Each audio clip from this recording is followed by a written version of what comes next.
Recently I completed my manual gear shift project. If you haven't seen it already, check it out up here.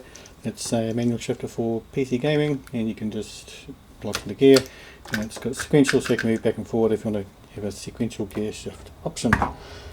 There's a couple of things wrong with it, and we're going to cover those in detail today. So there's a couple of things I didn't like about this project. In fact, you've got to have it connected to a computer directly every time, so you've got to run a cable to wherever your computer is, and then the cost of the controller, which is actually the end of it, is expensive in the scheme of things.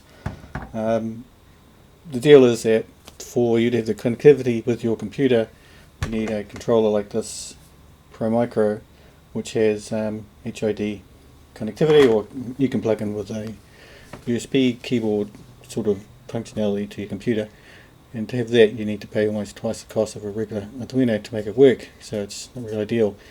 I mean, it's $20 in New Zealand, which is, I don't know, in the scheme of things probably isn't expensive, but I'm pretty sure we could do it cheaper. So I wanted to get a Bluetooth module connected onto this to send all the data back and forward, and then I thought, well, hold on, ESP32s have all got Bluetooth, well, most of them already have Bluetooth integrated in them. Do we actually need to use this controller at all? And it seems I don't.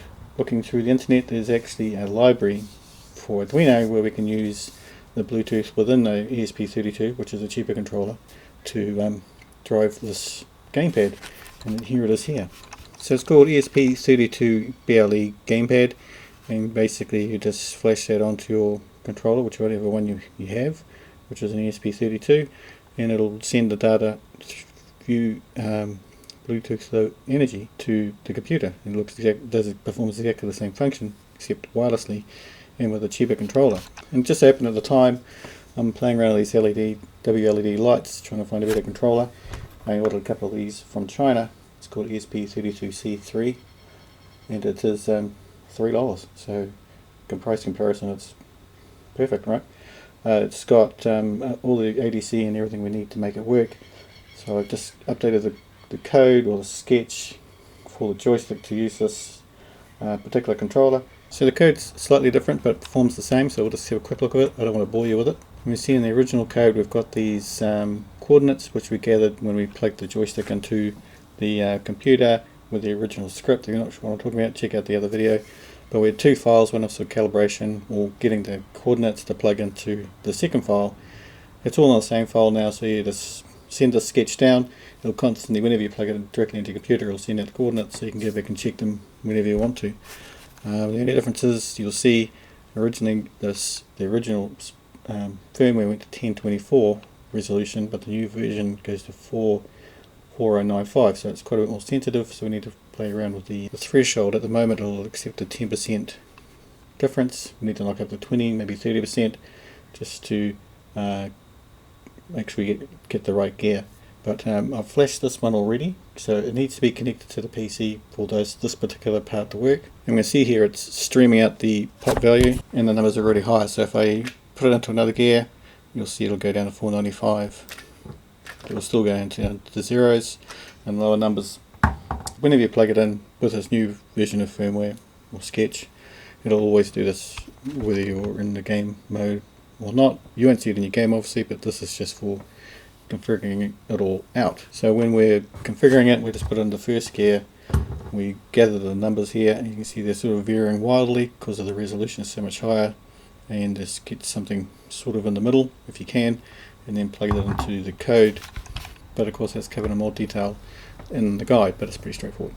Once it's all programmed up, you can then connect it to your Bluetooth on your computer or whatever you're using, your laptop computer, and it'll come up as a new device, ESP32 BLE gamepad. Connect to that, and then Windows has a built-in utility for sorting out USB game controllers, and it's called Setup USB Game Controllers. Just type that into the search in your Windows OS, and it comes up with this tool, and it's detected it as an axis 16-button device with hat switches.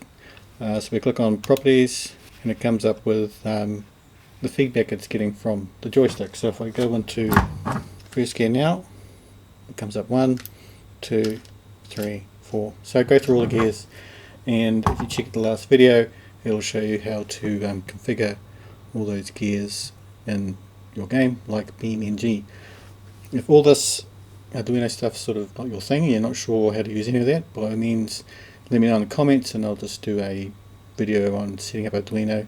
You don't have to have any coding knowledge, it's just adding libraries and things like that to get things working, but you just let me know in the comments if do you think that'll be useful for you to learn. So at the moment, like I say, the cable is connected and you're thinking this is all lies.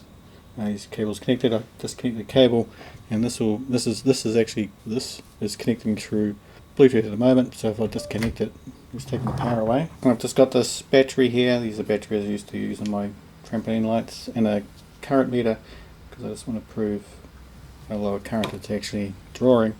So I'll plug the joystick in. It connects real quick. If I click on it now, it's already detected it's back. And this is drawing at the moment 0.08 of an amp, and ChatGPT tells me it'll last on 2 AA batteries for a couple of days with that amount of current draw. So we might design a bit to go on the bottom so it will have the batteries and the controller all in one, so you don't have to run any cables anywhere. Really cool, right? Let me know if you want that. And now if I go through my gears, it's up and running again with connected to the computer. There's no changes to the hardware, so this whole part of it is still exactly the same. It's just the bit on the end is smaller than what it was before because it's got a smaller controller in it. So I'll be releasing the files for the board holder and the new sketch files so you can get up and running.